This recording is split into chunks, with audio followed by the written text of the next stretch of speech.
শ্রেষ্ঠ সন্তানের ভেতর অন্যতম শহীদ আবু সাইদের বাড়ি থেকে আসলাম আমার বাবার সাথে এবং কবর জিয়ারত করে, এজন্য একটু দেরি হয়ে গেছে আসতে। কথা বন্ধ করেন, এমনিতে ইশারায় কাজ করেন, কথা বলা যাবে না। এই দেখা যাক না দেখা যাক কথা বলবেন না, শোনা গেলে হবে। শোনেন, খুব গুরুত্বপূর্ণ সময় আমরা পার করছি।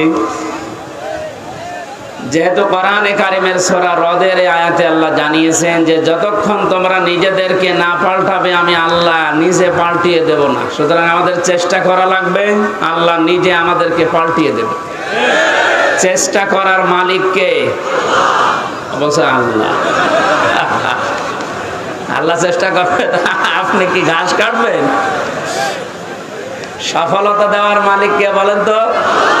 ওয়ালা তাহিনু ওয়ালা তাহজানু ওয়া আনতুমুল আলাউনা ইন কুনতুম মুমিনিন।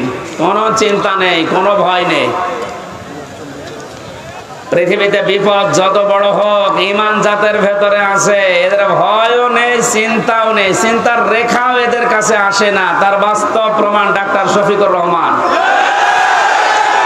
জ্বলন্ত দৃষ্টান্ত। এই লোকটা, এত বড় বড় বিপদ আসে, শরীরের ভেতরে চেহারার ভেতরে কোনো চিন্তার লেশ পর্যন্ত আমরা পেলাম না। জেলখানায়ও দেখেছি না, কোনো চিন্তা নেই। সে বাংলায় একটা কথা বলে, ইংরেজি মিলে নো চিন্তা ডো ফুর্তি, ওই রকম অবস্থায় আছে। এটা হয় শুধুমাত্র যাদের ঈমান পরিপূর্ণ থাকে তাদের ভেতরে। আমরা আজকের তেলাওয়াতকৃত আয়াতে তাফসীর আকারে কথাগুলো শুনবো ইনশাআল্লাহ। আমি যেটা সূরা রদ থেকে আপনাদের কাছে দিতে চাই, আল্লাহ যেহেতু জানিয়েছেন যে জাতি নিজের ভাগ্য পরিবর্তনের চেষ্টা করে না, আল্লাহ তাদেরকে পরিবর্তন করে দেয় না। সময় আসতেছে এবং আসবেও। আশা করছি বাংলাদেশের চট্টগ্রাম, সাতক্ষীরা, গাইবান্ধা, চাঁপাই নবাবগঞ্জ, ওদিকে বরগুনা, পটুয়াখালী, এই সমস্ত জেলা থেকে কোরআনে কারিমের যে খাদেমগুলো আসবে, আল্লাহ যেন তাদেরকে কামিয়াবি দান করেন আপনাদের মাধ্যমে। আমরা চাই এগুলো থেকে যদি বসে যায় কোরআনের কোনো খাদেম, তাহলে জেলার পুরা বদনাম হয়ে যাবে। বহু কষ্ট স্বীকার করেছেন, আপনাদের নাম স্বর্ণাক্ষরে লেখা থাকবে বাংলার ইতিহাসে। গাইবান্ধা এই জেলার পলাশবাড়ি বলে একটা থানা আছে, এই থানা আদর্শ শিশু সদন এতিমখানার উদ্যোগে। শব্দগুলো খুবই গুরুত্বপূর্ণ। আদর্শ এই শব্দটা আমরা দুনিয়ার হিসাবে অনেকে মনে করি আদর্শ এ আর কি না, এটা গুরুত্বপূর্ণ একটা শব্দ মানব জীবনের জন্য। যতদিন পর্যন্ত এটা আমরা পাল্টাতে না পারবো দুনিয়ার ধ্যান ধারণায়, এ পৃথিবীতে কাঙ্ক্ষিত মানের শান্তি আমরা পাবো না। কারণ একমাত্র আদর্শ এ শব্দ বলে আল্লাহ নিজে ডাক দিয়েছেন রাসূলুল্লাহকে। আল্লাহ পাক জানিয়েছেন, ইয়াসিন, হে নেতা। এই একটাই মাত্র ঘোষণা আল্লাহ। কোরআন শরীফে আল্লাহ কাউকে হে নেতা এই শব্দ বলে ডাক দেননি। সুবহানাল্লাহ বলতে পারেন নাই? এই ইয়াসিন সূরা পড়লে 10 খতম কোরআন শরীফের সওয়াব হয়, প্রত্যেক অক্ষরে 10টা করে নেকি হয়। হ্যাঁ, মাস্ট বি হবে। এর ভেতরে যে শিক্ষাগুলো আল্লাহ দিতে চায় ওইগুলো তো আপনার জীবন আগে থাকা লাগবে। এর প্রথম শব্দ কি বললেন? ইয়াসিন। ইয়া মানে হে, ইয়া মানে কি? হরফে নেদা। সিন মানে সাজ্জেদ, সাজ্জেদ মানে বাংলায় নেতা। আল্লাহর ঘোষণা দেওয়া নেতা কয়জন? উনি একমাত্র আদর্শ দুনিয়ার মানুষের। সুতরাং বাংলার মুসলমানেরা মুহাম্মদুর রাসূলুল্লাহকে বাদ দিয়ে আজ যারা অন্য কারো আদর্শ গ্রহণ করে নিজেকে আনন্দিত গর্বিত মনে করছেন, আপনি ভুল পথে আছেন। আর এই একটা কারণে আপনাকে জাহান্নামে যাওয়া লাগতে পারে। আপনি যদি অন্য ধর্মের হতেন আমি বলতাম না, আপনি যদি মুসলমান হয়তো না বুঝে ভুল করছেন। এজন্য আশা করছি আপনি এটা নিয়ে ভাববেন। মরণের পরে নবীজিকে আল্লাহ দেখিয়ে বলবে, মান হাযার রাজুল, এই লোকটা কে ছিল? আপনি যদি বলেন হাযা নাবিয়্যুনা মুহাম্মাদুর রাসূলুল্লাহ সাল্লাল্লাহু আলাইহি সাল্লাম, ইনি আমাদের নবী মুহাম্মাদুর রাসূলুল্লাহ, এই কথা বলার পরেই কিন্তু ফেরেশতারা জিজ্ঞাসা করবে জীবনে প্রতিটি ক্ষেত্রে লোকটার আদর্শ মেনে চলেছ। এবার আমার মনে হয় যে মানুষগুলো বিভিন্ন সময় স্লোগান দিয়েছে, আমার নেতা, তোমার নেতা, অমুকের নাম দিয়েছে, মুহাম্মদ রাসূলুল্লাহর নাম দেয়নি, ওই মানুষগুলো মাস্ট বি ধরা খাবে। আমরাও ধরা খেতে চাই, বলেন? এরপরও যদি কারো মনের পরিবর্তন না হয়, সে যেন বিশ্বাস করে তার বিবেকের উপরে কুকুরে প্রসাব করেছে। ও বলছে ঠিক।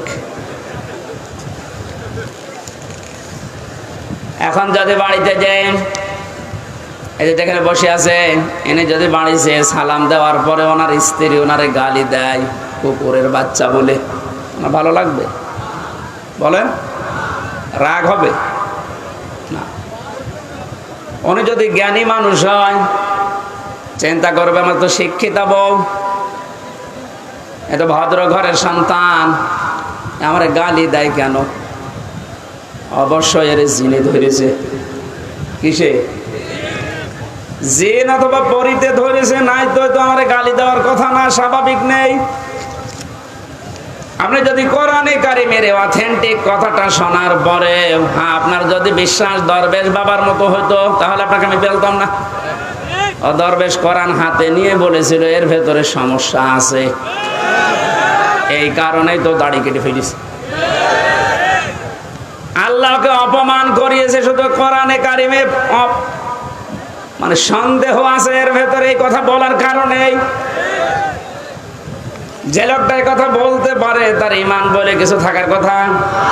আল্লাহ বলেন যালিকাল কিতাবু লা রাইবা ফি, এর ভেতরে কোনো ভুল নেই, সন্দেহ নেই, সন্দেহের অবকাশও নেই। আর ওটা হাতে নিয়ে বলেছে এর ভেতরে সমস্যা আছে, তবে মেজর না। বলেন নাউজুবিল্লাহ। আমার ভাইরা, তো অল্প সময় কথা বলবে গরমে, কিন্তু কথাগুলো আপনাকে নিয়ে যাওয়া লাগবে। ইয়াসিন বলে আল্লাহ যার নাম দিলেন তার নাম মুহাম্মদুর রাসূলুল্লাহ। সুতরাং আজকে থেকে যদি বিবেকটা কাজে লাগে, মুহাম্মদুর রাসূলুল্লাহ বাদ দিয়ে আপনি আর কাউকে নেতা আদর্শ হিসাবে মানবেন না। এ কথা দেওয়া যায় না? আলহামদুলিল্লাহ। শিশু সাধন এতিমখানার নাম দিয়েছেন। এতিম এ শব্দটার ব্যাখ্যা শুনছিলেন, এত গুরুত্বপূর্ণ বিষয় এটা। বিশ্ব নবী নিজে এতিম ছিলেন। নবীজি জানিয়েছেন কেউ যদি এতিমের মাথায় হাত বোলায় যতগুলো চুল পড়বে অতগুলো সওয়াব হবে। এতিমের দায়িত্বে যারা থাকবে কিয়ামতে নবীর সাথে এভাবে পাশাপাশি জান্নাতে থাকতে পারবে। এ সুন্দর একটা প্রতিষ্ঠানের উদ্যোগে আজকের আয়োজন। পলাশবাড়ি SM মডেল পাইলট সরকারি উচ্চ বিদ্যালয়ে, পলাশবাড়ি পৌরসভা গাইবান্ধা। সভাপতির দায়িত্বে আছেন আমার আরাফাতের ভাই আলহাজ মাওলানা আব্দুল মান্নান মন্ডল। এতিমদের দায়িত্বে তিনি আছেন। আল্লাহ যেন এতিমদের এই দায়িত্ব পালন করার কারণে জান্নাতে নবীর সাথে এভাবে পাশাপাশি ব্যবস্থা করে দেন।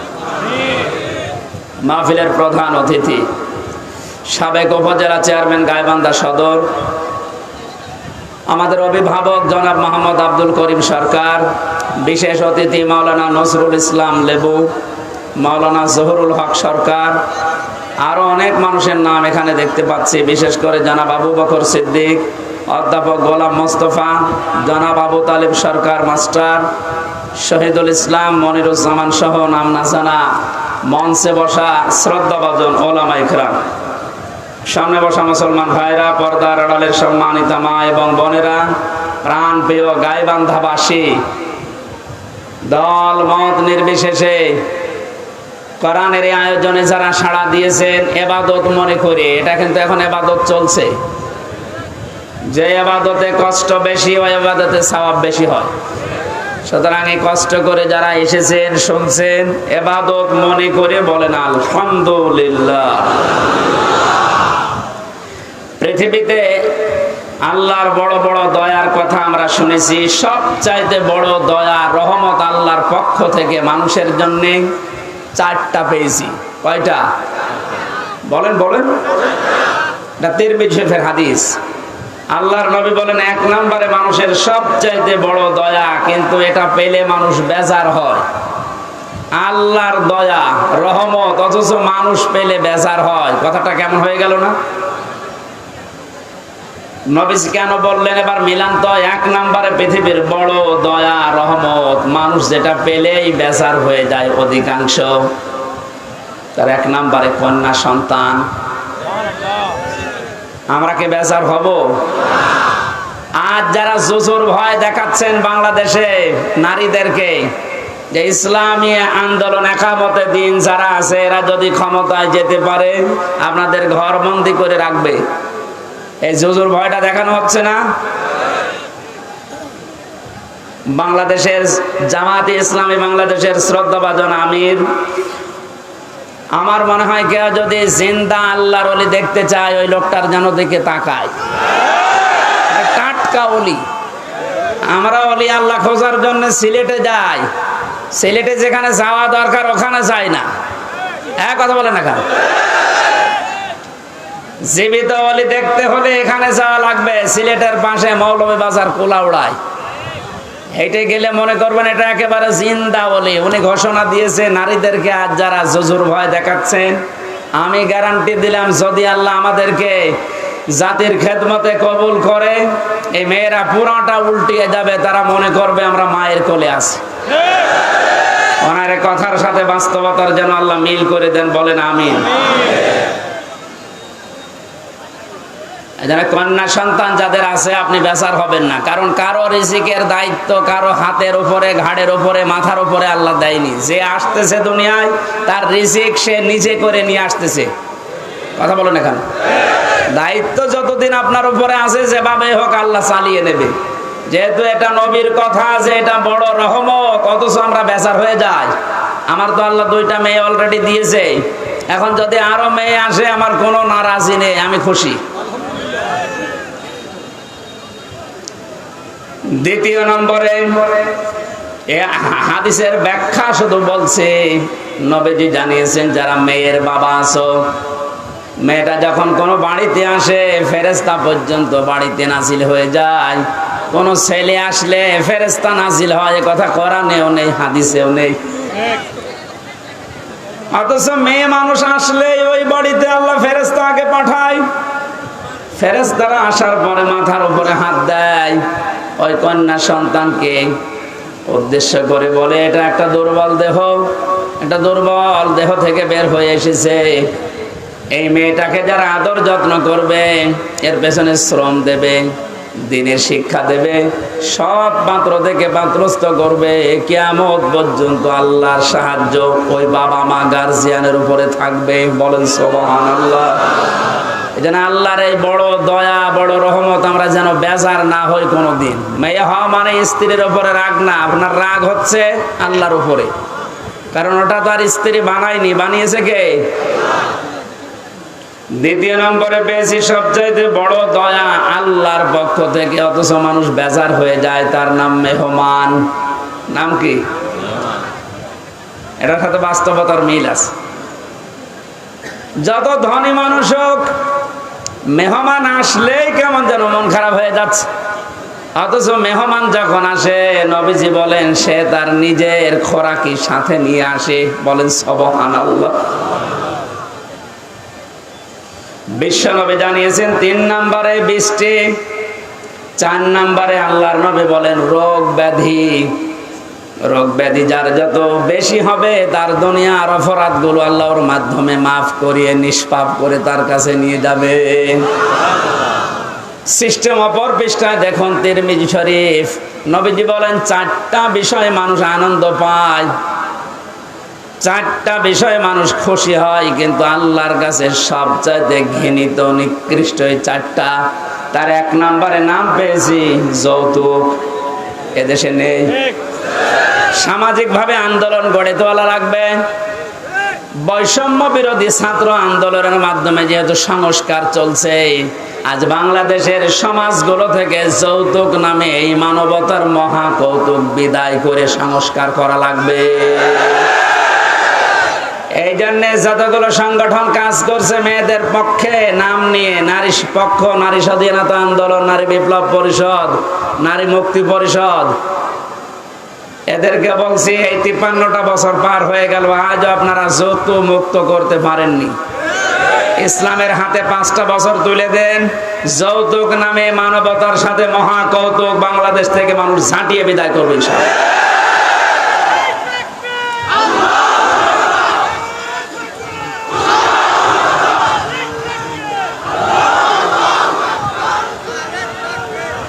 গাইবান্ধাবাসী 2 নম্বরে পেয়েছি আল্লাহর কাছে, ঘৃণিত মানুষের কাছে খুব আনন্দ লাগে, মজা লাগে, তার নাম গীবত। নাম কি? এটা করা যাবে না।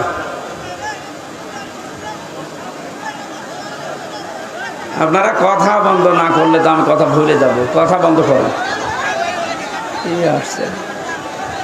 মানুষের আসলে চাপ খুব বেশি হয়ে গেছে।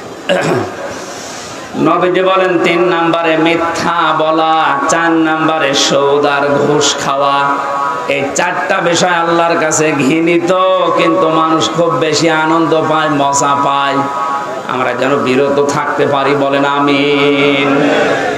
দরুদ আর সালাম পাঠ করি আমাদের নবী। কিয়ামতে যাকে সামনে তোলা হবে আর তার উম্মতদেরকে পেছনে তোলা হবে। এখন নবীর উম্মত আমরা হতে পেরেছি কিনা এটা একে নিজের কাছে জিজ্ঞাসা করি। আল্লাহর নবী জানিয়েছেন আমার উম্মত তো তারা।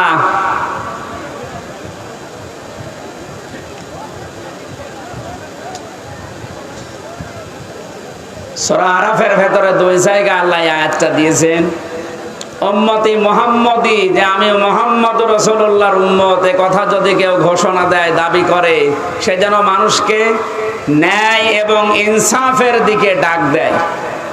আপনার বিবেকের কাছে আমি প্রশ্ন করছি, আমি রাজনৈতিক কোনো এজেন্ডা নিয়ে আপনার কাছে কথা বলছি না। তো বাংলাদেশে এই মুহূর্তে ন্যায় এবং ইনসাফ প্রতিষ্ঠার জন্য যারা ডাক দিচ্ছে, আপনার বিবেক কোন দিকে সায় দেয় আপনি নিজেই বলেন। 2 নম্বরে এটা যারা শুধু ডাক দিয়েই ক্ষান্ত না, এটা যারা কায়েম করতে চায়, প্রতিষ্ঠা করতে চায়, এই 2টা গুণ যাদের ভেতরে আছে, এরা নবীর উম্মত বলে দাবিদার, উম্মত বলে দাবি করতে পারে। আল্লাহ আমাদেরকে যেন এই 2টায় গণান্বিত হওয়ার তৌফিক দান করেন, আমিন। কোরআনে কারিমের বহুল আলোচিত একটা সূরা, সূরা মাআরিজ। কি নাম বললাম? এই মাআরিজ সূরা থেকে আমি কয়েকটা আয়াত পড়েছি বর্তমান প্রেক্ষাপট সামনে নিয়ে। কোরআনে কারিমের আয়াতকে আমি তাফসীর আকারে কথা বলার চেষ্টা চালাবো। আমা তাওফীকি ইল্লা বিল্লাহ। জবান খুলে আগে একটু তেলাওয়াত করেন, আউযু বিল্লাহি মিনাশ শাইতানির রাজীম, বিসমিল্লাহির রহমানির রহিম,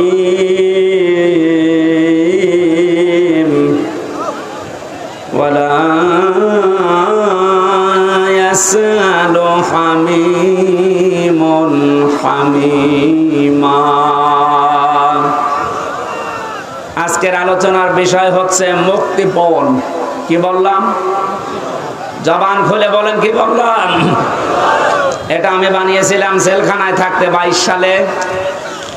বাংলাদেশের এই উত্তর অঞ্চলের ইসলামী আন্দোলন জামাতে ইসলামের শ্রদ্ধাভাজন সহকারী সেক্রেটারি জেনারেল, আপনাদের বিভাগের কৃতি সন্তান জনাব এটিএম আজহারুল ইসলাম, উনি আমাকে জেলখানায় থাকতে বলেছিল, হামজা এই বইটা পড়ো, অনেক তথ্য জাতিকে দিতে পারবা, প্রোডাক্টিভ মুসলিম। ওর ভেতর থেকে আমি একটা সাবজেক্ট বানিয়েছিলাম কোরআনে কারিমের আয়াতের সাথে। ওখানে বাংলা লেখা দেখেছিলাম, এর নাম হবে মুক্তিপণ। কি বলেন তো? এই শব্দটা নিয়ে আজকে আমরা ব্যাখ্যামূলক কথা বলবো ইনশাআল্লাহ। এখনো আওয়াজ আসছে কানে?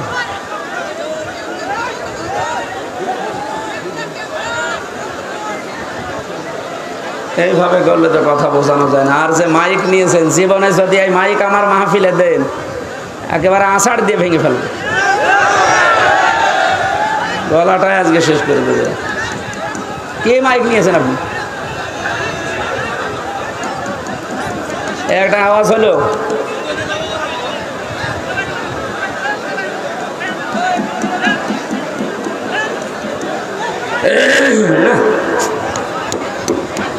ভুল করেছে, আজকে না আসাই ভালো ছিল। ছাতা হাসানের আর মাহফিল কোনোদিন দিবে না।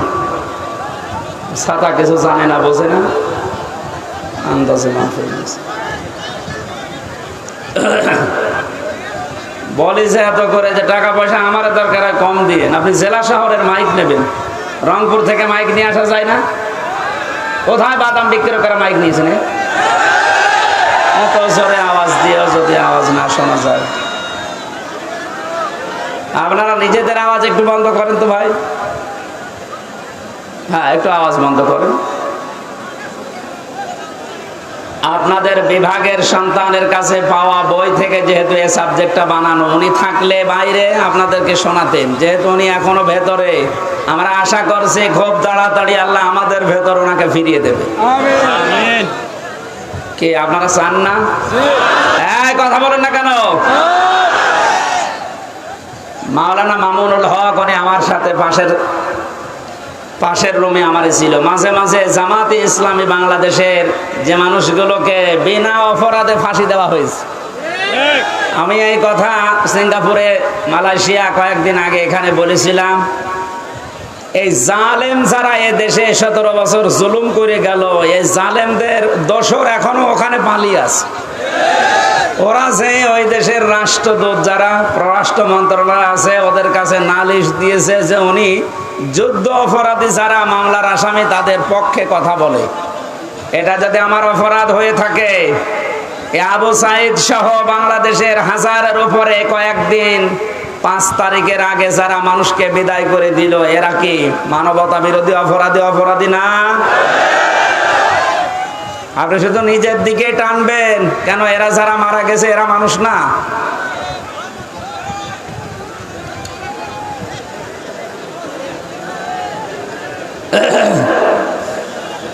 গাইবান্ধাবাসী কিয়ামতের একটা কঠিন পরিস্থিতি আল্লাহ আমাদের সামনে তুলে ধরেছেন। এরপরে আয়াতগুলো দিয়ে আরম্ভ করছেন। আল্লাহ পাক বলেন, এমন জালজালা অবস্থা আমি পয়দা করব কিয়ামতের ওই ময়দানে, বুড়ো যুবক মানুষ দৃশ্য দেখেই বিদ্ধ হয়ে যাবে। ছোটাছুটি করতে থাকবে মানুষ, মেয়েদের লজ্জায় স্থান লাগবে না, সন্তান হওয়ার জন্য পেট ফেটে বের হয়ে পড়ে যাবে। বলেন নাউজুবিল্লাহ। খামসিনা আলফা সানা মিম্মা তাউদ্দুন, মানুষ 1 2 3 4 করে যেভাবে গণনা করে, কিয়ামতে এক একটি দিন হবে আমাদের এই গণনা হিসাবে 50,000 বছরের মতো লম্বা। আপনি আওয়াজ কি কমাচ্ছেন নাকি? হ্যাঁ, বাইরে চলে গিয়েছে আজকে, আসলে হলো না। আপনাদের আগে ওখান থেকে মাহফিল নেওয়ার আগে আমি মাইক বলবো, আগে এভাবে হয় না। আমার এখনই গলা ব্যথা করছে ভাই। এরে এখন আপনি মেরে ফেললেও হবে? বলেন তো, ওর মায়ের 700 কত পাওয়ার, এখানে 2000 পাওয়ার লাগবে।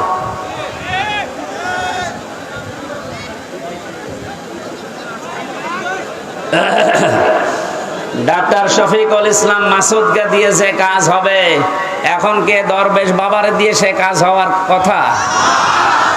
এ যা নিয়ে এসেছে ও দরবেশ বাবার মতো, এখন লাগবে শফিকুল ইসলাম মাসুদের মতো। এ কথা বলছেন না কেন? আপনি পাবেন কোথায়? এই জন্য তো আমার কষ্ট হয়ে যাচ্ছে। এরকম একটা দৃশ্য আল্লাহ সামনে যখন নিয়ে আসবেন, আল্লাহ পাক আমাদেরকে সতর্ক করছেন, কোন বন্ধু কিন্তু বন্ধুর পরিচয় পর্যন্ত দিতে রাজি হবে না। আজ বাংলাদেশে আমরা একটা বাস্তব অভিজ্ঞতা দেখতে পেলাম, বন্ধুর পরিচয় দেওয়া না, বন্ধু অনেককে পরিচয় করিয়ে দিয়েছে। এই যে অবৈধ আনিসুল হক, ওরে যখন ধরেছে, ও যদি নিজে চলে যেত, দরবেশ বেঁচে যেত। ধরা খাওয়ার পরে বলছে আমারে, ওই যে ওরে নিবেন না, ওটা দরবেশ। কেন যে বললো আমি নৌকার মাঝি? কিসের মাঝি? ভালো করে তাকান, সালমান। ওরা আশ্চর্য হয়ে গেছে যে মানুষ এত নিচে নামতে পারে। বাঁচার জন্য মানুষ দুনিয়ায় যদি এই করে, তাহলে বোঝা যাচ্ছে দাড়িটা এটা নবীর সুন্নত হিসাবে রাখে না, এটা ধোঁকা দিয়ে বোকা বানানোর জন্য রেখেছিল। আল্লাহ বলেন কিয়ামতে সব চাইতে বড় আপন বন্ধু যারা, এই মানুষগুলো নিজেরা নিজেদেরকে পরিচয় দেবে না। ইউবাসসারুনাহুম, যখন তাদেরকে কেউ অন্যের দৃষ্টিগোচর করা হবে, সামনাসামনি যখন মানুষকে নিয়ে আসা হবে, এই মানুষগুলো সব চাইতে বড় বেঈমানি করবে যে না আমি চিনি না। আল্লাহ পাক বলেন ইয়াবাদুল মুজরিমু লাউ ইয়াফতাদি মিন আযাবি ইয়াউমিদিন বিবানি। এই কঠিন পরিস্থিতি যখন তৈরি হবে, এই মানুষটা নিজেকে বাঁচানোর জন্য ও যা আছে সব ফিদিয়া হিসাবে, জরিমানা হিসাবে দিতে রাজি হয়ে যাবে। আজকে দরবেশের কথা দেখেছেন যে আমারে ছেড়ে দেন, বাংলাদেশ আমি ঠিক করে দেব। মুক্তিপণ হিসাবে মানুষ ওই দিন সব দিতে রাজি হয়ে যাবে। পৃথিবীতে যত আপনজন আছে তাদের নাম আল্লাহ সিরিয়াল আকারে কিছু দিয়েছেন। ওয়া সাহিবাতিহি ওয়া আখি। প্রথমে মানুষ তার স্ত্রী সন্তানকে বলবে আল্লাহ তুমি এগুলো নিয়ে যাও, আমার ভাইকে তুমি নাও।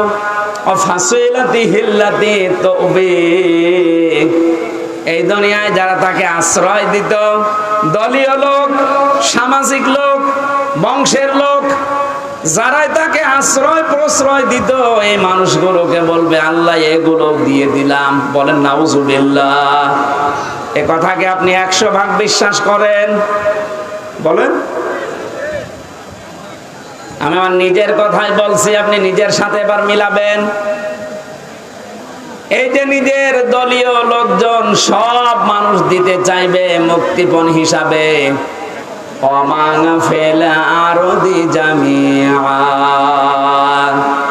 এমনকি দুনিয়ায় তার স্থাবর অস্থাবর যত সম্পদ ছিল সব আল্লাহকে বলবে আল্লাহ নিয়ে নেন। সুম্মা ইউনজি, এরপরও আমাকে আপনি নাজাত দেন, বাঁচান। মুক্তিপণ হিসাবে যেগুলোর নাম বললাম, নিজের স্ত্রী সন্তান, ভাই ভগর, দলীয় লোক, দুনিয়ার সব স্থায়ী অস্থায়ী সম্পদ, ওর আর কিছু আছে? সব দিতে রাজি হবে, কোরআন বলছে। এরপরও বলবে আমাকে বাঁচান, আমাকে ছেড়ে দেন। আল্লাহ পাকও জানিয়েছেন সঙ্গে সঙ্গে কাল্লা, কখনো না। ইন্নাহা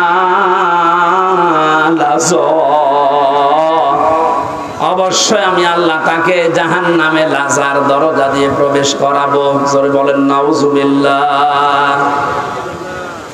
আল্লাহ যদি গ্যারান্টি দেয় তার ভেতরে কোনো ফাঁক ফোকর থাকার কথা? উনি বলছেন না, কখনো না।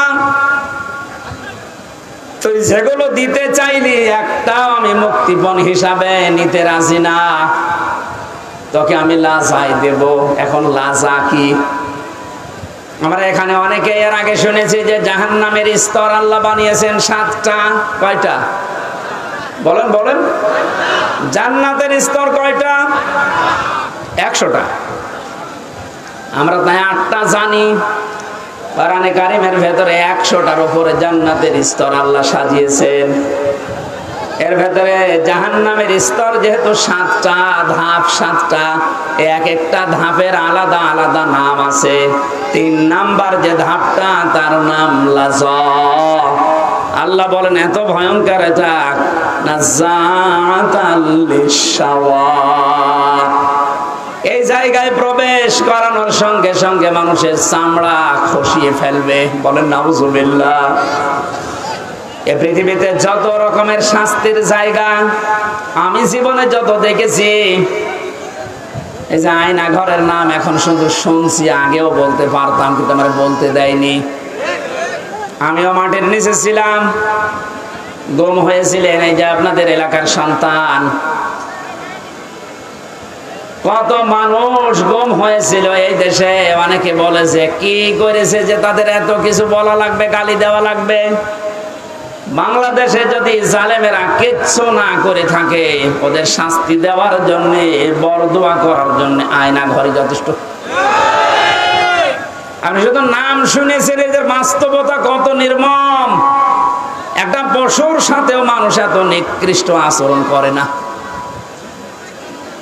আমার সাথে যে মাওলানা ছিল মুফতি ফখরুল ইসলাম, উনি বলছিলেন আমাকে নিয়ে প্রথমে আমার এই হাঁটুর ভেতর দিয়ে হাত দিয়ে হ্যান্ডকাপ দিয়ে 24 ঘন্টা বেঁধে রাখতো একটা তারের সাথে।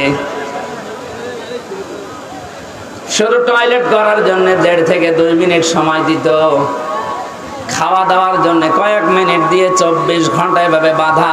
ঘুম নেই, একটু ঘুম যদি আসে গরম দিত। আপনি বলেন তো, কোন বিড়াল বেঁধে রাখে মানুষ, পাখি খাঁচার ভেতরে রাখে, তারপরে তো কঠিন আচরণ করে।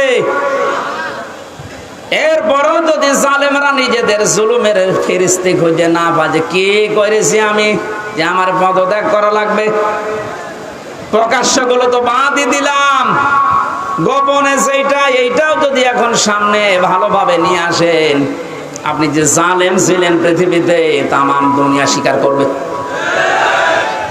এই জন্য উপদেষ্টার যারা আছে তাদের একজন আসিফ, এই ছেলেটা জানিয়েছে বাংলাদেশের আয়না ঘর যেখানে যেখানে আছে এগুলো ধ্বংস করা লাগবে না, এগুলো রেখে দেন। মানুষ যেন দেখে বসে যে পৃথিবীর ময়দানে বাংলাদেশ নামক জায়গায় একটা জালেম ছিল।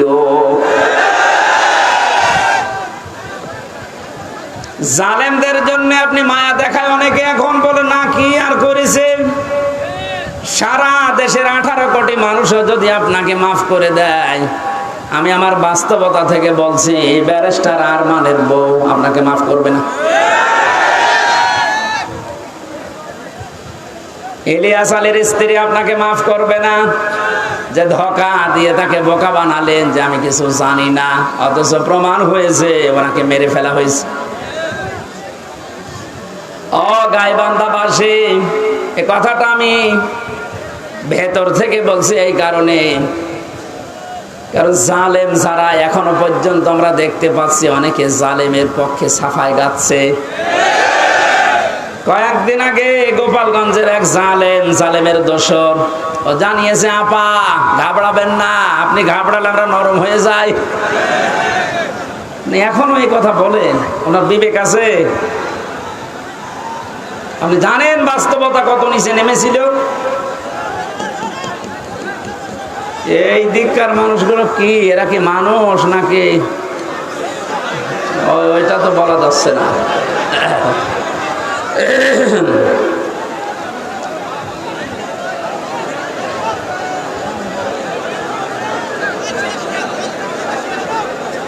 এদের জন্য শেষ করে দেওয়া লাগবে, কি করে? ভলান্টিয়াররা মনে হয় দায়িত্ব পালন করছে না, নাকি এরা এদের বিবেক বুদ্ধি সব ব্যাংকে রেখে এসেছে? এখানে কি কি করেন আপনি? হ্যাঁ,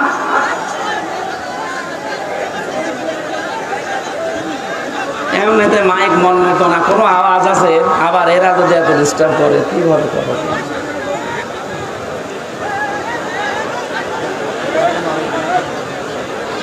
না না, আমি এ জেলা আমি আসবো না স্যার, আমার মাফ করে দিন, আমি আসবো না এ জেলায় আর আসা যাবে না, আমার গলাটা নষ্ট করে দিচ্ছে। ছাতা নিজেরা ডিস্টার্ব করছে, আবার মাইক ভালো না, আমি কিভাবে কি করবো? সুবহানাল্লাহ আলহামদুলিল্লাহ লা ইলাহা ইল্লাল্লাহ, সুবহানাল্লাহ আলহামদুলিল্লাহ লা ইলাহা ইল্লাল্লাহ। সাইদ ভাইয়ের মা, মগধ ভাইয়ের মা, ইয়ামিন ভাইয়ের মা, রায়হান ভাইয়ের মা, তোমরা বড়ই ভাগ্যবতী, আনলে ধরাই দিনের জ্যোতি, সালাম জানাই তোমায় ফেরেশতা মা, সালাম জানাই তোমায় ফেরেশতা। বলেন মারহাবা। আবু সাইদকে নিয়ে কয়েকদিন একটা ভিডিও চলছিল যে ওরা শহীদ হয়নি, নিজে গুলির সামনে বুক পেতে দিয়ে আত্মহত্যা করেছে। এই কথাটা যদি কেউ মন থেকে বলে থাকে, আহলে হাদিসের নামে নাকি একটা লোক এই কথা জানিয়েছে। এই কথাটা যে বলেছে ও যদি তওবা না করে ওর ঈমান চলে গেছে। কারণ এই যে শহীদ এই শব্দটা গরু ছাগলের নামের আগে লাগানো হয় না। এ কত দামি শব্দ জানেন? মানুষ যেন শহীদের বিরুদ্ধে মুখ দিয়ে কিছু না বলে আল্লাহ মুখের উপরে নোটিশ দিয়েছেন। ওয়ালা তাকুলু লিমান ইউকতালু ফি সাবিলিল্লাহি আমওয়াত বাল আহইয়াউ ওয়ালাকিন লা তাশউরুন। আল্লাহ পাক সূরা বাকারার 154 নম্বর আয়াতে জানিয়েছেন, এই মুখ দিয়ে কোনোদিন এই কথা বলবি না যে আবু সাইদ এমনি মারা গেছে, না ও শহীদ হয়েছে। ও মরে গেছে জীবনও বলবি না, ও জিন্দা। বাল আহইয়াউন, শুধু জিন্দা না। আল্লাহ পাক বলেন মানুষের মুখ দিয়ে বলার পরে যেহেতু ধারণার একটা জগৎ আছে, মনের একটা জগৎ আছে, ধারণা করতে পারে মানুষ যে মনে হয় মরে গেছে। আল্লাহ ধারণার উপরও নোটিশ দিয়েছেন, ওয়ালা তাহসাবান্নাল্লাযীনা কুতিলু ফি সাবিলিল্লাহি আমওয়াতা বাল আহইয়াউন ইনদা রাব্বিহিম ইরসাকুন। আমি তো বাস্তব কথা বলছি, ভালোভাবে খেয়াল করেন। এটা সূরা আলে ইমরানের 169 নম্বর আয়াতে আছে। আল্লাহ পাক বলেন পৃথিবীর মানুষেরা ধারণাও করবে না, মুখ দিয়ে তো কোনোদিন বলবি না, ধারণাও করবে না যে শহীদরা মরে গেছে। ওরা তো জীবিত এবং আমি আল্লাহর কাছে ওরা খাবার খাচ্ছে। খাবার খেলে মানুষের শরীরে রক্ত গোশত তৈরি হয় না, হয় না? বলেন না কেন? এটার প্রমাণ গায়বান্দারে সাব্বির নাকি যেন সাকিব। কবরে দেওয়ার 1 মাস পর যার শরীরে রক্ত পাওয়া যায়, বলেন তো সে যদি খাবার না খাবে তে শরীরে রক্ত পেল কোথায়? নবীজির চাচা হযরতে হামজা রাদিয়াল্লাহু তাআলা আনহু, উনি যখন শহীদ হন তাকে 70 টুকরা করেছিল কাফেররা। এত রাগ ছিল তার উপরে, তার লজ্জা স্থান পর্যন্ত কেটে 3 টুকরা করেছে। যুদ্ধ শেষ হয়ে যাওয়ার পরে নবীজি বললেন, নিয়ে আসো লাশের টুকরাগুলো। বিভিন্ন জায়গায় তারা ছড়িয়ে ছিটিয়ে দিয়েছে, সব এক জায়গায় করে আল্লাহর নবী নিজের পাগড়ি মোবারক দিয়ে ঢেকে দিলেন লাশটা। মাথা থেকে হাঁটু পর্যন্ত ঢাকা হয়েছিল, বাকি হাঁটু থেকে পা পর্যন্ত বেরিয়ে যায়। নবীজি নিজেই লতা পাতা পাহাড় থেকে নিয়ে এসে ওই জায়গাগুলো ঢেকে কবরের ভেতরে দিয়ে বললেন, মাবুদ, আমার চাচা হামজার উপরে আমি এখন পর্যন্ত রাজি আছি। তোমাকে বলছি দয়া করে তুমি আমার চাচা হামজার উপরে রাজি হয়ে যাও। ও গাইবান্দাবাসী, নবীজি যদি কবরের পাশে দাঁড়িয়ে চাচার পক্ষে কথা বলতে পারে, আল্লাহ নারাজ হয়ে যাবে? বলেন। মদিনাতে একবার ঢল হয়েছিল 30 বছর পর, বিশাল আকারে ঢল। এ ঢলে হযরতে হামজার কবর ভেঙে স্রোতের মতো রক্ত আসছিল। ওই সময় যারা ছোটবেলায় যুদ্ধ করেছিল এখন তারা বয়স্ক হয়ে গেছে, মুরব্বী। রক্ত আবিষ্কার করতে গিয়ে দেখে অনুসন্ধানে 30 বছর আগে উহুদের ময়দানে নবীজির চাচা হযরতে হামজা শহীদ হওয়ার পর কাফের কর্তৃক যেখানে যেখানে আঘাতপ্রাপ্ত হয়েছিলেন ওই জায়গাগুলো দিয়ে এখন ফিনকি দিয়ে রক্ত বের হচ্ছে। উনি যদি খাবার না খাবেন 30 বছর পরে ওনার শরীর থেকে রক্ত আসবে কোত্থেকে? এখানে বাংলার জনগণ সাবধান, মুখ দিয়ে তো বলবেনই না, ধারণাও করবেন না যে যারা শহীদ হয়ে গেল মারা গেছে। কোরআনের পাখিকে আজ অনেকে বলে মরে গেছে, না উনি মারা যায়নি, ওনাকে মেরে ফেলা হয়েছে। মুরব্বির সাথে আমি 10 মিনিট দেখা করেছিলাম 22 সালে। কি সুন্দর কথাবার্তা, কি সুন্দর হাসি। আমার তো একদিন পরে পরে আমরা সংবাদ পেতাম ওখানে, এত কঠিন অবস্থায় আমারে রাখতো। যেদিন উনি মারা গেছে তার পরের দিন পেপারে দেখলাম যে উনি মারা গেছে। বাইরে এসে দেখলাম যে ভিডিওগুলো, হাসপাতালে নিয়ে আসার সময়, বের করার সময় যে হাসিটা দিয়েছিল, কোনো অসুস্থ মানুষের মুখ দিয়ে ওই হাসি বের হওয়ার কথা না।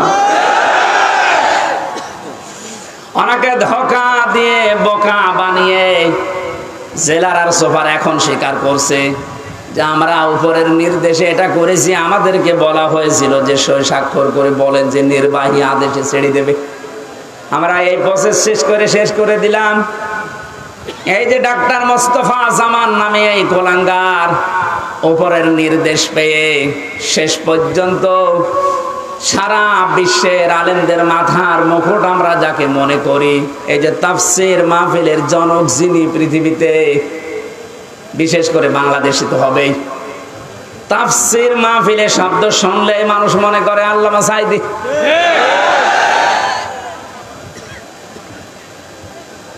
কি ছলা কলা করে ষড়যন্ত্র করে তাকে ইনজেকশনের মাধ্যমে দুনিয়া থেকে বিদায় করে মানুষকে দেখিয়েছে, বিশ্ববাসীকে জানিয়েছে উনি এমনিতে মারা গেছে। উনি এমনি মারা যায়নি, ওনাকে যেহেতু মেরে ফেলা হয়েছে সুতরাং উনি শহীদ। কথা বলেন না কেন? আজকে বিমানে আসার সময়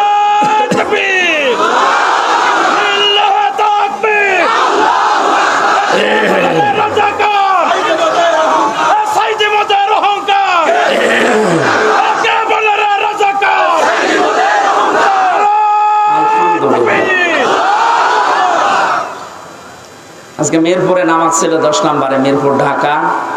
নামাজ শেষ করে প্লেনে ওঠার পরে আমার পাশে যে লোকটা বসে আছে উনি আমারে বলছিল, হুজুর আমরা আপনার দলের লোক না, কিন্তু আমরা জানি আপনাদের আলেম কুলের শিরোমণি। লোকটা দেখলাম আল্লাহ রাসূল বিশ্বাস করে না, কথাবার্তা রাজা বুঝলাম।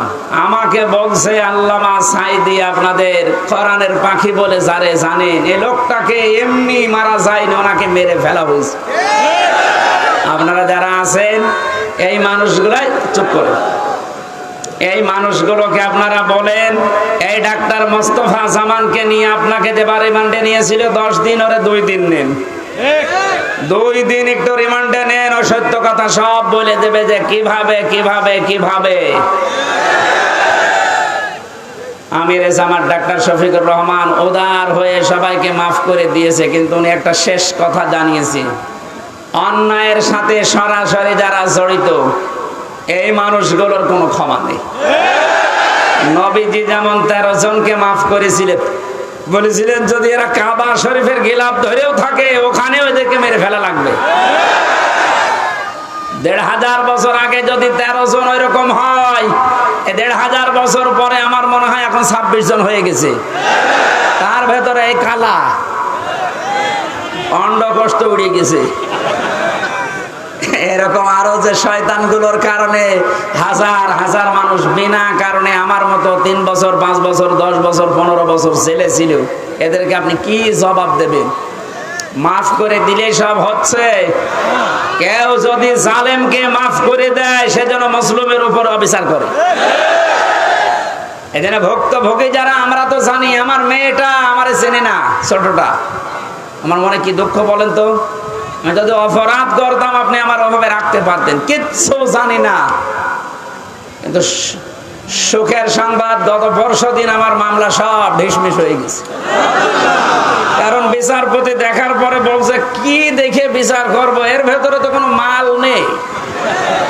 এতদিন আমি বিচার করতাম কিন্তু আমি পারি নাই, উপরের নির্দেশ ছিল তাই। এখন যেহেতু এড়া ঘোড়া, কোনো চাপ নেই, এ মামলার কোনো বিচার নেই, সব ফেলে দিলাম। যা, আজকে আমার উকিল দেখা করে বললো যে সব বাতিল করে দিয়েছে।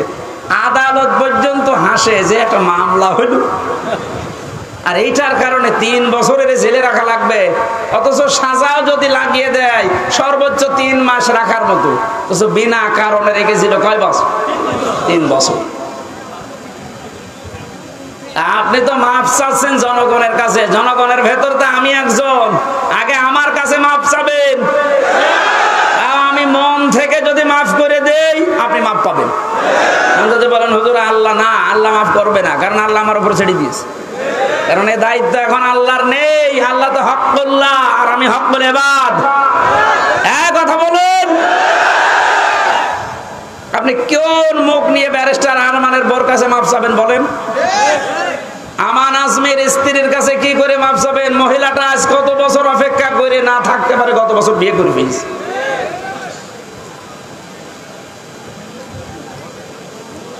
শয়তান পর্যন্ত আমার মনে হয় কান্নাকাটি করেছিল, কিন্তু জালেমদের মনের ভেতরে একটু দয়া আসে না। এত বড় কঠিন হয় মানুষ। একটু জানিয়ে দিতে পারতেন আপনি গোপনেও যে আপনার স্বামী বেঁচে আছে, আপনি ধৈর্য ধরেন, বের হবে।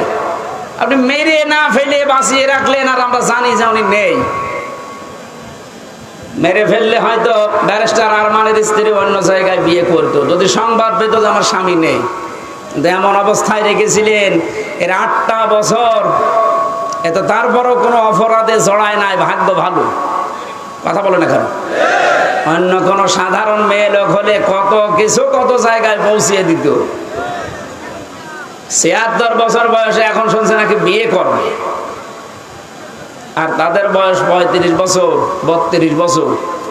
এই সমস্ত বয়সে নিজের যৌবনকে যারা 8টা বছর স্বামী আছে কি নেই এই দোদুল্যমান অবস্থায় নিজেকে কন্ট্রোল রাখতে পারে, এগুলো আল্লাহর টাটকা নির্ভেজাল ওলি।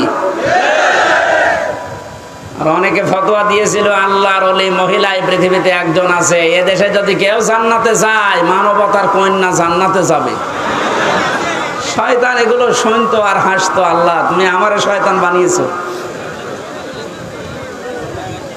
গাইবান্ধাবাসী যে আয়াতটা দিয়ে আমি কথা শুরু করেছিলাম, এবার আসেন আল্লাহ বলেন এই যে নাজ্জাআতাল লিশাওয়া, এ দরজা দিয়ে প্রবেশ করার সঙ্গে সঙ্গে মানুষের চামড়া খসে যাবে। রিমান্ডে আমিও 10 দিন ছিলাম, আমাকে ওরা শাস্তি দিয়েছিল কঠিন, 11 ঘন্টা টাঙিয়ে রেখেছিল, চোখ কালো কাপড় দিয়ে বেঁধে, হাত হ্যান্ডকাপ দিয়ে, পায়ে ডান্ডা বেড়ি দিয়ে এমন অবস্থায় টাঙিয়েছিল আমি 4 ওয়াক্ত নামাজ পড়তে পারি নাই। একেবারে যে কোরআন আমার সামনে, আমি সত্য কথা বলছি, জোহর আসর মাগরিব ইশা আমি ইশারায় পড়েছিলাম, কারণ জানি না যে এখন জোহর না আসর।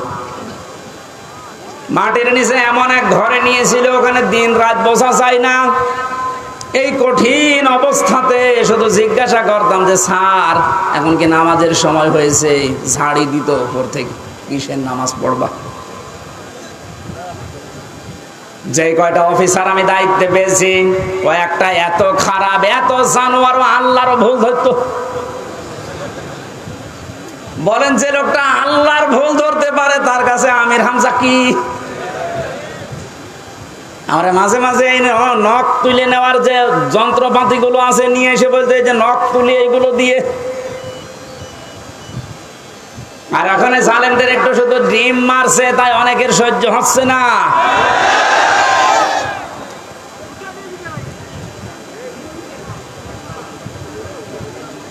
এত বড় কঠিন শাস্তির ভেতরে কেউ 8 বছর 10 বছর, আমি তো কান্নার আওয়াজ শুনতাম মাঝে মাঝে 7 তলা থেকে।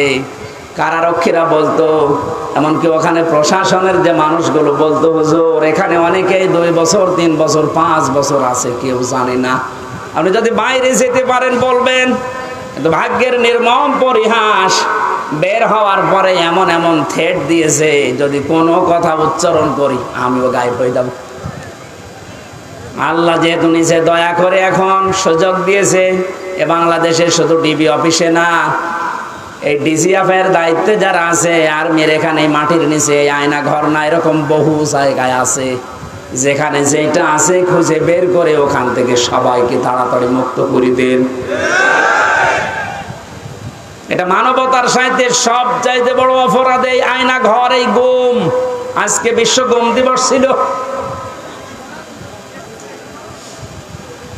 বাংলার মানুষেরা এ কঠিন কঠিন শাস্তির পরও আমরা ব্যারিস্টার আরমানের দিকে তাকিয়ে দেখলাম ওনার মাথার চুল উঠে গেছে কিন্তু চামড়া ওঠে নাই।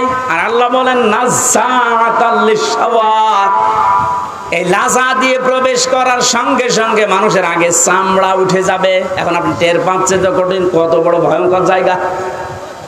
এই লাজার ভেতরে আল্লাহ বলেন তাদউ মান আদবারা ওয়া তাওয়াল্লা, তাদেরকে লাজা ডাকতে থাকবে যারা সত্যকে সত্য জানার পরেও পিঠ ফিরিয়ে চলে গেছে। এই দেশে 8:30 থেকে 9:30 থেকে আরাম আরম্ভ করেছি, এখন 10:30 বাজতেছে। একটা ঘন্টায় যত কথা বললাম, একটা কথা কোরআনের বাইরে, হাদিসের বাইরে মন মতো বলেছি। এখন উদাহরণ যদি দিয়েছি কোরআনের সাথে মিলিয়ে দিয়েছি। এই সত্য পথের দিকে আপনাকে আমি আহ্বান জানাচ্ছি। আমরা এক জালেম থেকে মুক্ত হয়ে পৃথিবীর আর কোন জালেমের হাতে ধরা দিতে চাই না। আমরা এখন কোরআনে কারিমের বাস্তব অভিজ্ঞতা দেখতে চাই। কারণ এই দেশটা 53 বছর স্বাধীন হয়েছে, বাবা চালিয়েছে অনেক দিন, আমরা দেখলাম। আমি দেখি নাই, মুরব্বী দেখেছি। স্বামী চালিয়েছিল, আমি দেখি নাই, কারণ 92 সালে জন্ম। মুরব্বীরা দেখেছে। চাচা চালিয়েছিল, আমি দেখেছি না, কানে জানি না, শুনেছি। কথা বলছে না। ববরটা তো দেখলাম, ভাবিরটাও দেখেছি। সবাই তো সবার মতো চালিয়েছে। এখন শুধু দেখতে বাকি আছে যে কোরআন দিয়ে দেশ চললে কেমন দেখা যায়।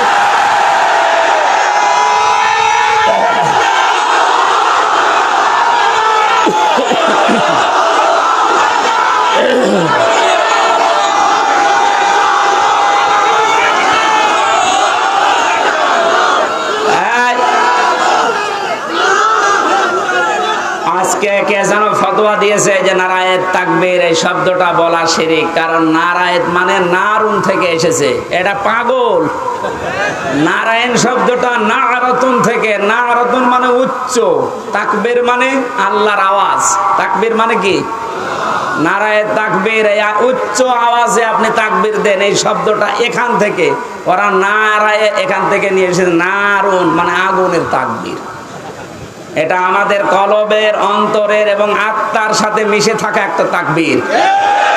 এটা হযরত ওমর যেদিন দিয়েছিলেন, কাফেরেরা তাড়াতাড়ি করে দরজা জ্বালানা বন্ধ করে বলছে দরকার নেই, ওর সামনে গেলে মাথা থাকবে না। সুতরাং এই তাকবীর আমরা মরণ পর্যন্ত দিতে রাজি আছি। এই শব্দটা শুনে যারা মৌলবাদ বলে অনেকে আওয়াজ তুলেছিল, আপনি আল্লাহু আকবারের শব্দের যদি মৌলবাদ বলে উল্টাপাল্টা ফতোয়া দেন, আপনার জানাজা পড়া, কবরে যাওয়া জায়েজ নেই। কারণ আপনি এমনিতেও জাহান্নামে যাবেন, অমনিও জাহান্নামে যাবেন। তবে সত্য পথের দিকে ডাকার পরে আমরা চাই চর্ম চোখে দেখতে যে কোরআন দিয়ে চললে কেমন দেখা যায়। যেহেতু আল্লাহর সাহায্য এবং বিজয় আমরা কিছু দেখতে পেয়েছি। অনেকে এখানে এসেছে, এশার নামাজে হয়তো পড়তেও পারেন, ইযা জা নাসরুল্লাহি ওয়াল ফাত। হে নবী, যখন আল্লাহর সাহায্য আপনি আসবে তখন বিজয় দেখতে পাবেন। বিজয়ের ভেতরে যতগুলো কাজ আছে তার অন্যতম একটা কাজ হচ্ছে ওয়ারাআইতান নাসা ইয়াদখুলুনা ফি দীনিল্লাহি আফওয়াজা। সত্যিই যদি আল্লাহর সাহায্য এসে যায় তখন আপনি বিজয় পাবেন। আমার তো মনে হয় এত বড় বড় মহারথীরা 17 বছর চেষ্টা করে জালেমের একটু চুল পরিমাণ নড়াতে পারে নাই, কিন্তু ছাত্ররা যা করে দেখিয়েছে, এই বৈষম্য বিরোধী ছাত্র আন্দোলনের এই নেতারা, আমার মনে হয় আল্লাহ আবাবিল পাখির মতো তাদের কাজে লাগিয়েছে। এটা নিঃসন্দেহে আল্লাহর সাহায্য এবং বিজয়। আর বিজয় আসলে যে 7টা কাজ হয়, তার 1 নম্বরের কাজ হচ্ছে দলে দলে পালে পালে মানুষ ইসলামে প্রবেশ করবে। এই 26 দিনে আমরা যেটা দেখতে পেলাম, কথা বলেন না কেন? 25 দিনে 5 তারিখ থেকে 30 তারিখ পর্যন্ত তাকান, কত হিন্দু আমিরে জামাতের হাতে হাত দিয়ে মুসলমান হয়ে যাচ্ছে।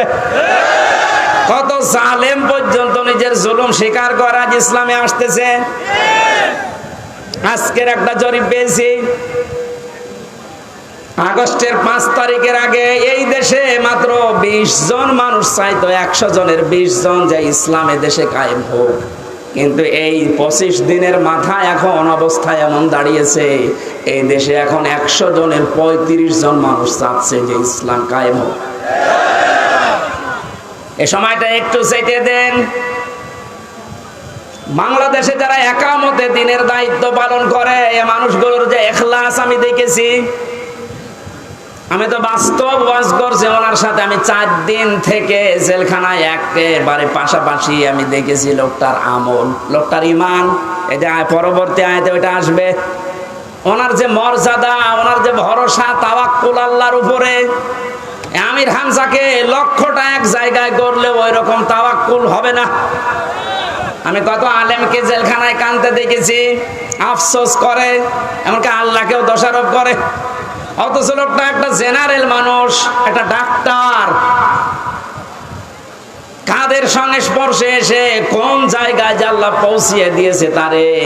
আমি যে প্রথমে বলেছিলাম কেউ যদি জিন্দা ওলি দেখতে চান ওনার দিকে তাকাবেন, কারণ ওনার আমল, ওনার কাজ কারবার, অ্যাক্টিভিটিস, ইখলাস আমি নিজের কাছে থেকে 4 দিন দেখেছিলাম। আমি যুবক মানুষ, এখন 33 বছর বয়স আমার। সারাদিন কোনো কাজ ছিল না, শুধু চিন্তা ছাড়া। তারপরও রাত 9টা 10টার পরে আমি শুয়ে পড়তাম। আর এই মুরব্বী মানুষের মাথার উপরে এতগুলো মামলা। ওনার ছেলে ওই সময়ও ছেলে, ওনার স্ত্রী অসুস্থ, ওনার সহকর্মী সহযোদ্ধা যারা এসে হাজার হাজার পালিয়ে বেড়াচ্ছে, হাজার হাজার জেলে। ওনার দলের প্রতীক নেই, দল নিষিদ্ধ।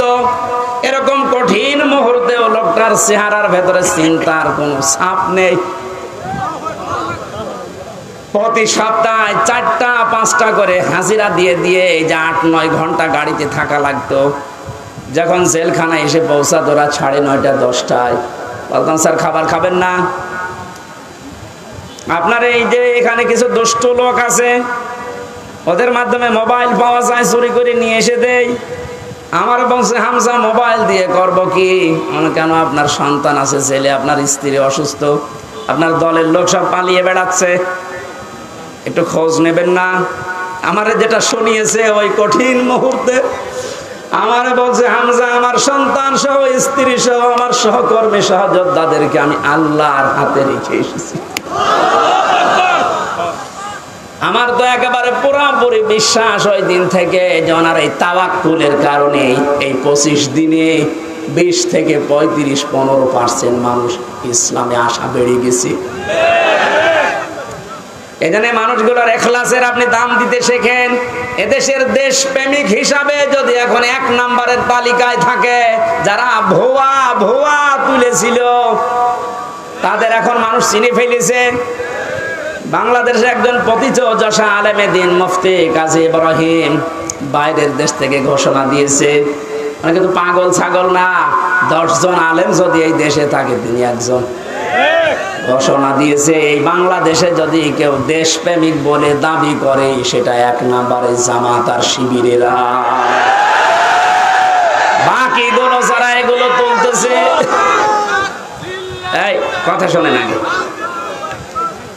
বাকি যারা এগুলো তোলে অধিকাংশ গুলোই মিথ্যাবাদী।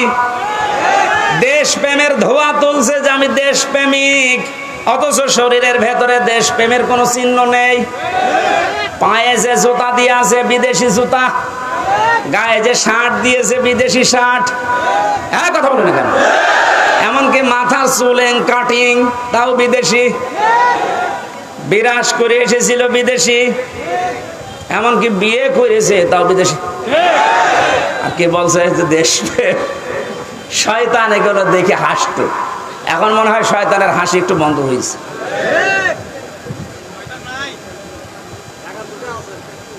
এখানে সত্য পথে আহ্বান করলে আপনার অন্তত কিছু না থাকলেও কিন্তু বিবেক আছে। বিবেক থাকার পরও যদি কেউ উল্টা দিকে চলে যান, সে যে দলের লোক হন, আপনাকে আল্লাহ লাজায় দেবে। লাজায় গেলে প্রথমে চামড়া খসে যাবে।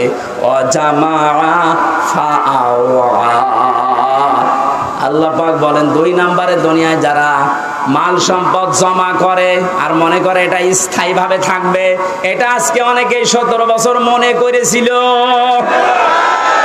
এজন্যই তো পদ্মা সেতুর চাইতেও একজনের টাকা বেশি। এই দরবেশের টাকার পরিমাণ দেখেছেন, শুধু ঋণ ছিল 36,000 কোটি টাকা পদ্মা সেতু বানাতে। 2 নাম্বারই করে লেগেছে মাত্র 32,000 কোটি। তার মানে ওর টাকা দিয়ে আরেকটা বানানো যাবে। এই আয়াতের সাথে 100 ভাগ মিলে গেছে। ওরা মাল সম্পদ জমা করে আর মনে করে এটা স্থায়ী ভাবে আমার কাছে থাকবে, এ আর হাতছাড়া হবে না। আল্লাহ এমন ভাবে ধরেছেন, চোখ বন্ধ করার সময় দেয়নি। এই কথাগুলো বলতে বলতে আল্লাহ মানুষের কিছু আচরণ এবার তুলে ধরবেন। এবার আমি সহ যারা বসে আছি প্রত্যেকে আল্লাহর এই আয়াতের সাথে মিলান, ইন্নাল ইনসানা খুলিকা হালুআ। অবশ্যই আমি আল্লাহ মানুষকে বানিয়েছি অস্থির চিত্তরূপে। সব সময় মানুষ শুধু ব্যস্ত ব্যস্ত ব্যস্ত। 2 নম্বরে ইদা মাসসাহু শাররু জাযুআ, যখন তাকে কোনো অকল্যাণ স্পর্শ করে তখন হায় হতাশ করে, তখন একেবারে পাগলের মতো হয়ে যায়। ওয়াইদা মাসসাহুল খায়রু মানুআ, যখন তাকে কোনো কল্যাণ ভালো কিছু পায় তখন ওই লোকটা কৃপণ হয়ে যায়। মানুষের কিছু চরিত্র বর্ণনা করছিলেন আল্লাহ। আল্লাহ রাব্বুল আলামিন বলেন মানুষ অস্থির, বিপদে পড়লে মানুষ হায় হতাশ করে, নিয়ামত পেলে কৃপণ হয়ে যায়। কিন্তু তারা না, ইল্লাল মুসাল্লিন, মুসাল্লিরা বাদ দিয়ে। কারা বাদ? আমরা এখানে যারা আছি মুসল্লি কিনা বলেন তো? বলেন বলেন। জীবনে যাই করেন না কেন ফরজ নামাজ ছেড়ে দেবেন না। মুসল্লি যারা আছে তাদের এবার আল্লাহ 12টা গুণ দিচ্ছেন।